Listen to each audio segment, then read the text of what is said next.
할렐루야. 좋은 날 주신 하나님께 영광을 돌립니다.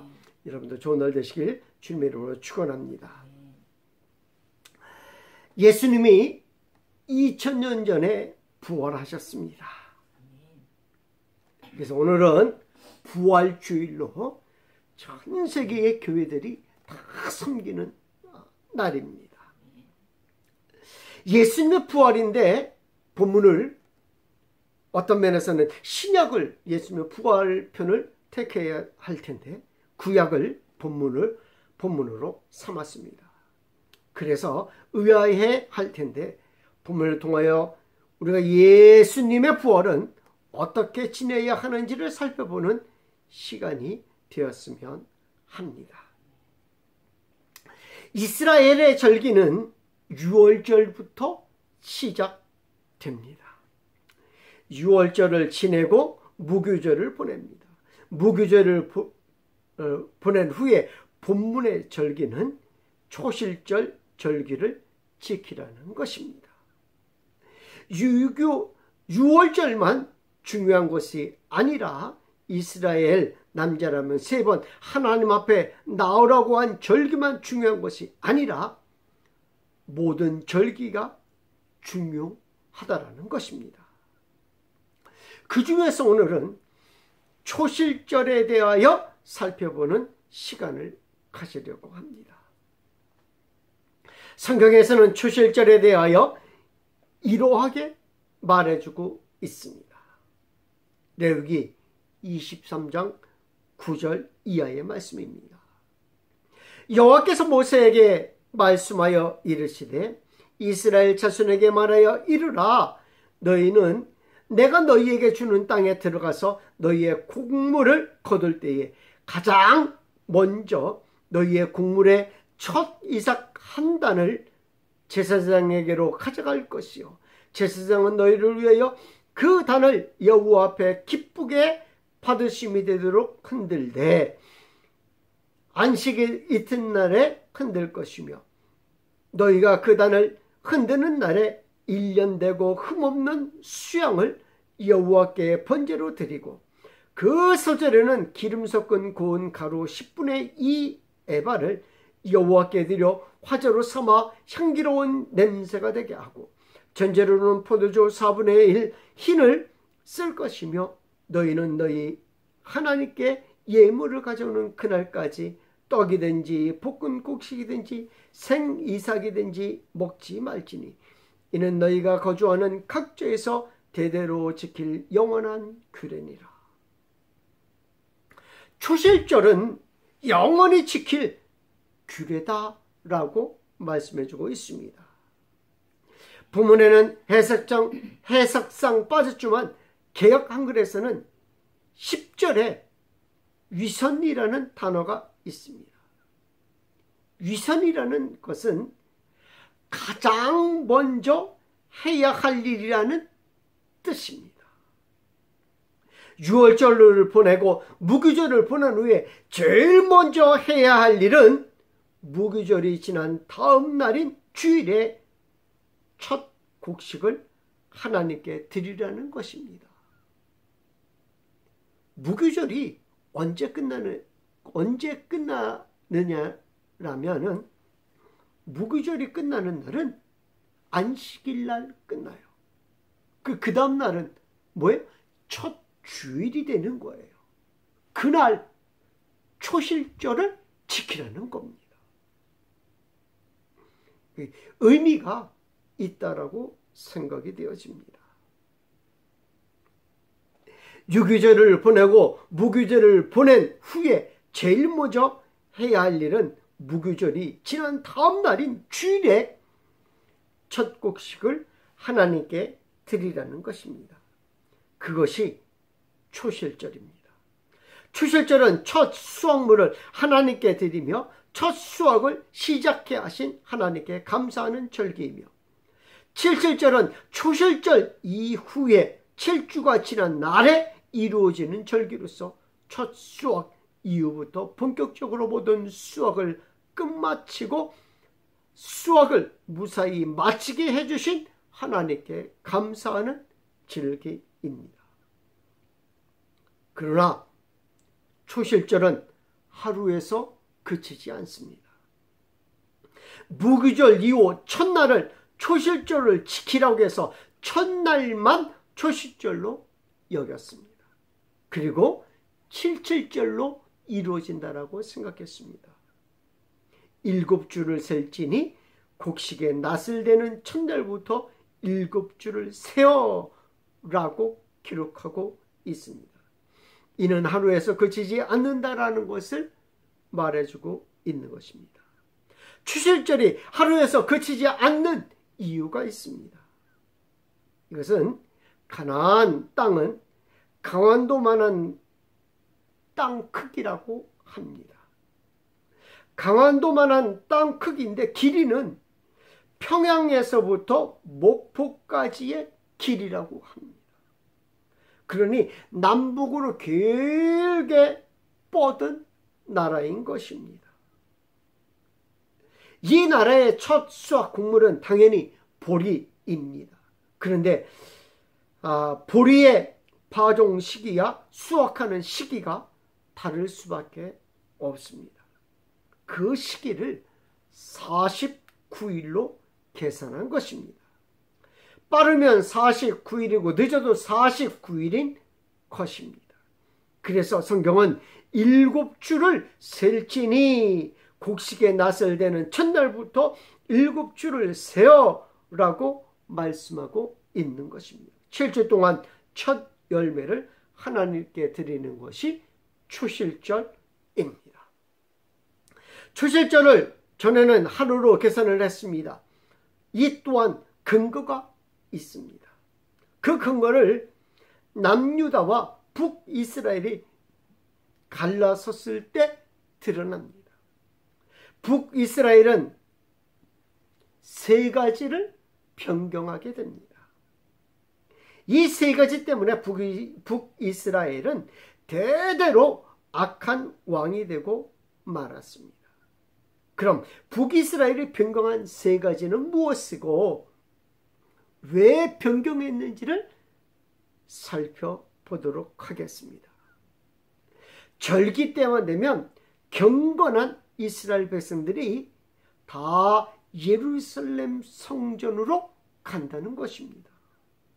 모든 남자는 1년에 3번 하나님께 나오라고 한 말씀 때문입니다. 나라가 둘로 갈라졌는데 절기 때만 되면 모든 백성들이 다 예루살렘으로 가는 것입니다. 나라에는 사람이라고는 찾아볼 수 없습니다. 그럴 것 같습니다. 그러면서 왕이 예루살렘에 안 가면 백성들이 뭐라고 할 것 같아요? 왕이 하나님을 안 믿나? 이런 생각 들지 않겠어요? 왕은 예루살렘에 가면 어떻게 돼요? 유다 백성들이 가만히 놔두겠어요? 그냥 죽일 거 아니에요? 솔로몬 자손들이 왕위를 가지고 있었는데 북이스라엘 왕이 예루살렘 오면 바로 죽일 것 같아요. 그래서 북이스라엘은 국경을 봉쇄해버립니다. 하나님께 제사를 드리러 가는 것을 막으니 당연히 북이스라엘 사람들은 불만이 커지게 되었습니다. 당시에 여로보암과 남유다는 늘 전쟁을 했던 사이입니다. 전쟁을 준비해야 하는데 모든 백성들이 남유다로 내려갑니다. 나라에서 무엇을 하려고 하면 절기를 지켜야 한다고 남유다로 가버립니다. 그러니 나라 모양이 잡히지 않는 거예요. 그래서 북이스라엘은 금송아지 2마리를 만들어서 그것을 절하게 하는 것입니다. 편리성을 위해서 2곳에 세웁니다. 북쪽은 단에 세우고 남쪽엔 베델에 세웁니다. 남유다에 있는 성전에 가지 말고 금송아지에 제사를 지내면 하나님께 제사를 지내는 것과 같다고 한 것입니다.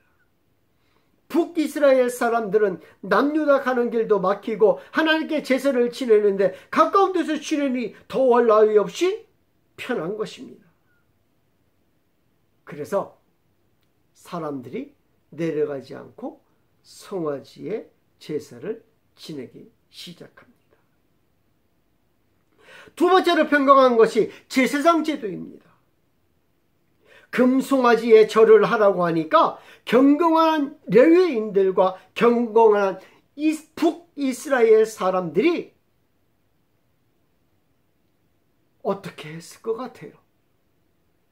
북이스라엘은 이단이야 라고 생각을 합니다.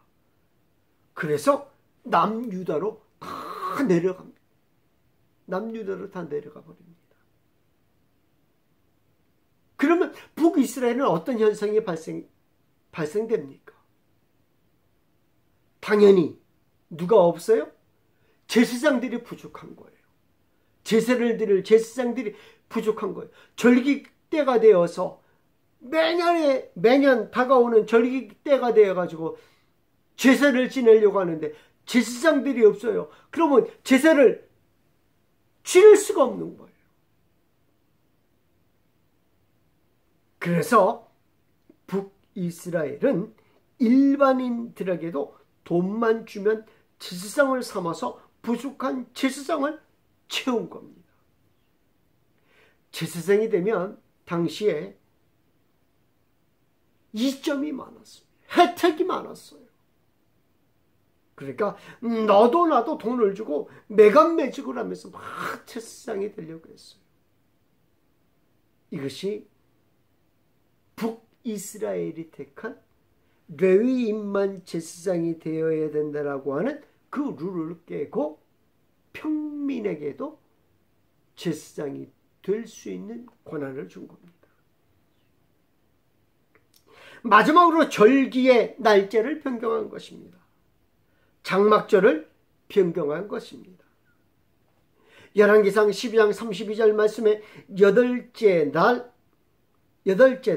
곧 그 달 15째 날로 절기를 정하여 유다의 절기와 비슷하게 하고 제단에 올라가되 베델에서 그와 같이 행하여 그가 만든 송아지에게 제사를 드렸으며 그가 지은 산당의 제사장을 베델에 세웠더라. 이 장막절을 변경한 이유는 간단합니다. 원래는 7월 15일입니다. 그런데 변경한 날짜는 8월 15일입니다. 이렇게 변경한 이유는 초실절과도 관련이 있습니다. 무교절 이후 첫날을 초실절로 지키라고 해서 첫날만 초실절로 여겼습니다. 북쪽은 이 절기에 맞추려면 덜 익은 곡식을 걷어들여야 했습니다. 그리고 날짜를 맞출 수가 없습니다. 그리고 북쪽 이스라엘은 늘 분말입니다. 초실절을 제대로 지킬 수가 없다라는 것입니다. 해석에 오해가 있었던 것 같습니다. 그렇다면 본문을 어떻게 해석해야 하는 것입니까? 다른 해석을 살펴보면 초실절에서 제일 먼저 수확하는 쪽은 남쪽입니다. 남쪽에서부터 초실절이 시작하여 북쪽으로 초실절이 이어지는 것입니다. 그래서 49일 동안 초실절을 섬기는 것입니다. 그리고 나서 77절을 섬깁니다. 77절은 우리가 너무나 잘 알듯이 맥주절이라고도 하고 오순절이라고도 하는 것입니다. 장막절 역시 마찬가지입니다. 장막절은 하루입니다. 맥주절은 49일이라는 여유를 두고 초실절을 지키라고 하니 조금의 여유라도 있습니다. 그러나 장막절은 다릅니다. 여유가 없이 무조건 7월 15일에 지켜야 하는 것이 장막절입니다. 북쪽은 7월 15일에 맞추려면 남쪽은 여유가 있지만 북쪽은 그렇지 않습니다. 시간적으로 굉장히 쫓기게 됩니다. 추수하기가 빠듯하기 때문입니다. 그래서 북이스라엘의 왕인 여로보암은 장막절을 아예 8월 15일로 정한 것입니다. 북쪽 사람들, 즉 북이스라엘 사람들은 추수와 하나님께 제사를 드리는 시간에 여유가 생긴 것입니다. 처음에 국경을 차단하고 예루살렘에 내려가지 못하게 하는 정책으로 많은 사람들로부터 신임을 잃었지만, 날짜로 뒤로 하면서 일반 백성들에게 제사장직을 매매하면서 모든 백성들로부터 환호를 받았던 것입니다. 이스라엘 백성들이 초실절을 지키는 이유는 무엇입니까? 한편으로는 의미하는 것입니다. 추수하게 해주셔서 감사하겠다라는 의미입니다. 우리나라 말에 보릿고개라는 말이 있습니다. 이스라엘도 보리를 추수하기 전에 어려움을 겪었습니다. 이 기간은 무엇이라고 얘기하면 어둠의 기간이라고 얘기해요. 시간이 지나 얼른 보리의 추수가 있기를 고대하는 시간입니다. 그러니 어둠의 시간이 지나고 이제는 추수해서 먹을 수 있으니 감사하다라는 의미가 이 안에 담겨져 있습니다. 예수님을 믿는 사람들도 똑같은 의미가 여기에 담겨져 있는 것 같아요. 어떤 의미로서는 예수님께서 십자가를 치시고 고난을 받으신 그 기간은 어둠의 기간이에요. 그러나 예수님이 부활하시면서 부활의 첫 열매가 되신 것은 뭐예요? 기쁨의 시간이요, 감사의 시간이요, 우리에게 소망을 준 시간이라는 사실입니다. 추수절을 지키는 이유는 무엇입니까? 추수절은 곡물을 거둔 후 첫 이삭 한 단을 하나님 앞에서 연락되도록 흔들어, 요조를 드리는 것을 흔들어서 드리는 것이라고 얘기해요. 흔들어 드리는 예식을 가지고 있습니다. 이스라엘 자손에게 고하여 이르라. 너희는 내가 너희에게 주는 땅에 들어가서 너희의 곡물을 거둘 때에 위선 너희의 곡물의 첫 이삭 한 단을 제사장에게로 가져갈 것이요, 제사장은 너희를 위하여 그 단을 여호와 앞에 연락되도록 흔들되 안식일 이튿날에 흔들 것이며, 너희가 그 단을 흔드는 날에 1년 되고 흠없는 수당을 여호와께 번제로 드리고, 흔들어서 하나님 앞에 드리는 제사가 초실절이라는 거예요. 초실절. 또 이 흔들어서 드리는 예식 후에 1년 된 수양을 번제로 드린다라고 말해주고 있습니다. 레위기 23장 12절 말씀에 너희가 그 단을 흔드는 날에 1년 되고 흠없는 수양을 여호와께 번제로 드려라. 또한 고운 밀가루로 10분의 2에 밥아 전제로 포도주 4분의 1 흰을 드립니다.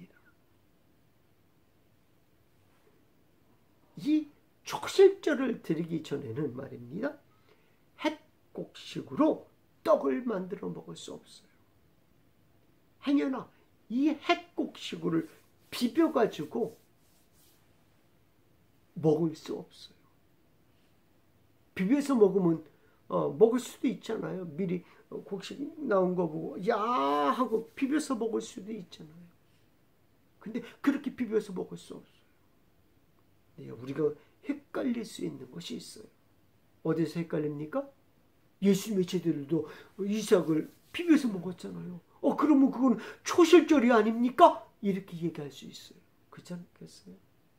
근데 그 본문에 뭐라고 이야기해주고 있는지 알아요? 무엇을 비볐는지 알아요? 그들은 보리를 비빈 것이 아니라 밀을 비볐어요. 밀을. 그러면 초실절이 지난 다음에 그 일이 벌어졌다라는 것을 의미하는 겁니다. 너무 줄여서 먼저 곡식을 털자마자 굶주린 배를 채우면 안 되는 것입니다. 백성들은 초실절에 의식을 행한 후에야 햇곡식을 먹을 수 있었습니다. 그만큼 철저하게 초실절을 지킨 것입니다. 여호와 앞에, 하나님 앞에 나와 제사를 드리는 형식입니다. 하나님 앞에 제사를 드리고 하나님 앞에 나오고 죄 용서받는 것이 다인가라는 것입니다.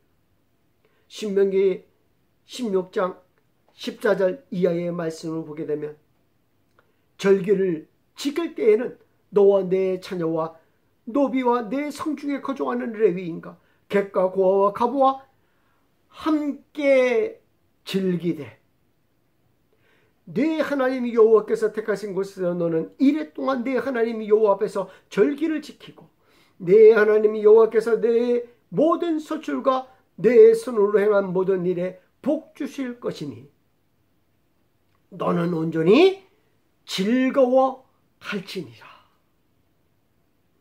초실절은 즐거워하는 절기인 줄 믿습니다. 다른 절기도 즐거워하는 절기지만, 감사하는 절기요 즐거워하는 절기지만 초실절은 더욱더 즐거워하는 절기라는 사실입니다. 11절에서는 즐거워하는 대상과 장소가 언급되어 있습니다. 너와 내 자녀와 노비와 내 성중에 있는 레위인과 및 너희 중에 있는 객과 고아와 가부와 함께 내 하나님 여호와께서 자기의 이름을 두시려고 택하신 곳에서 내 하나님 여호와 앞에서 즐거워할지니라. 남녀노소 모든 사람들이 즐거워해야 된다라고 말해주고 있습니다. 성경은 굉장히 남성 위주의 말씀입니다. 그렇게 생각이 되어져요. 왜 남자만 매년 3회 반드시 하나님 앞에 나아가라고 하셨을까요? 대표성 이어서 남자만 나아가게 하셨다? 가족의 가주라서 남자만 나아가게 하셨다? 어떤 면에서는 굉장히 불공평한 분이라는 생각을 합니다. 그렇지 않겠어요? 성경에 남성적인 용어를 많이 사용했다라는 것입니다. 그래서 남녀 평등을 외치면서 그 남성적인 용어를 중성적인 용어로 바꿔야 한다라는 이야기도 합니다. 하나님 아버지는 하나님 부모님으로, 형제들은 형제 자매들, 신의 아들들은 신의 아이들 등등으로 바꿔야 한다라고 이야기합니다. 그런데 우리가 성경을 자세하게 보게 되면 말입니다, 한 번도 남자만 하나님 앞에 나아간 적이 없어요. 성막들을 보게 되면 말입니다, 여인들을 위한 공간이 있고 아이들을 위한 공간이 있어요. 성전에도 여인들을 위한 공간이 있고 이방인들을 위한 공간이 있고 아이들을 위한 공간이 있었다라는 거예요. 그 공간이 왜 필요합니까? 남자들만 오는 공간인데 그렇지 않겠어요? 예수님이 12살 때 가족과 함께 예루살렘에 갔다가 예수님을 잃어버린 사건을 우리는 너무나 잘 알고 있습니다. 그 부모가 찾아다니는 사건에서도 부모가 함께 어디에 갔어요? 예루살렘에 갔음을 알 수 있는 것입니다. 그런데 오늘 본문에서는 절기를 지킬 때 함께 해야 하는 자들을 언급하고 있는데 남녀노소 누구나 다라는 거예요. 이방인도 거기에는 함께 다 포함되어 있는 것입니다. 비록 남자라고 기록하고 있지만 모든 사람들이 하나님 앞에 나아가야 할 것을 말해주고 있는 것입니다. 그리고 함께 즐거워해야 한다라고 말해주고 있는 것입니다. 함께 즐기는 것은 대상이 더 확대됩니다. 고와 가부에 이르기까지, 이방인까지, 레위인과 객과 객에 이르기까지 함께 즐거워해야 한다는 것입니다. 처음 열매를 주신 하나님께 감사하며 즐거워하는 것입니다. 또한 초실절은 예수님의 부활을 의미합니다. 그래서 무교절 7일 후 첫 안식 후 첫날부터 초실절입니다. 첫 열매를 드리는 것입니다. 신약에서는 이렇게 말해주고 있습니다. 주님의 부활은 첫 열매가 되셨다라고 말해주고 있습니다. 고린도전서 15장 20절 말씀. 그러나 이제 그리스도께서 죽은 자 가운데서 다시 살아나사 잠자는 자들의 첫 열매가 되셨도다. 첫 열매는 신호탄입니다. 첫째 부활과 둘째 부활이 계속해서 일어날 것이라는 신호탄입니다. 그러므로 성도는 즐거워해야 하는 날입니다. 모든 사람들과 모든 성도들과 즐거워해야 하는 날입니다. 성경은 이날을 아무 곳에서나 즐거워하는 날이 아니다라고 말해주고 있습니다. 의미 없이 아무런 곳에서나 즐거워하는 것이 아니라 하나님이 택하신 곳에서 즐거워해야 한다라고 말해주고 있습니다. 이는 하나님이 택하신 곳인 성전에서 즐거워해야 하는 것입니다. 이는 성전이 의미하는 바가 무엇인지를 너무나 잘 아는 우리들입니다. 바로 예수 그리스도이십니다. 부활의 주인공이시기도 합니다. 그러므로 초실절은 예수님과 함께하는 날이며 예수님과 즐거워하는 날이며 모든 사람들이 즐거워하는 날인 것입니다. 이라는 부활의 날입니다. 예수님의 부활이 나의 부활이 되는 날입니다. 이날은 무거움의 날이 아닙니다. 고난과 어둠의 날이 아닙니다. 근심으로 무덤을 찾아간 여인들에게 주님은 나타나 주셨습니다. 근심은 기쁨으로 바뀌었습니다. 사망이 더 이상 왕노릇하지 못하는 날이 되었습니다. 주님은 주님을 찾는 여인들에게, 제자들에게 알리라는 부활의 증인의 삶을 살게 하셨습니다. 부활주를 맞아요. 우리도 부활의 증인의 삶을 살기를 축원합니다. 기도하겠습니다.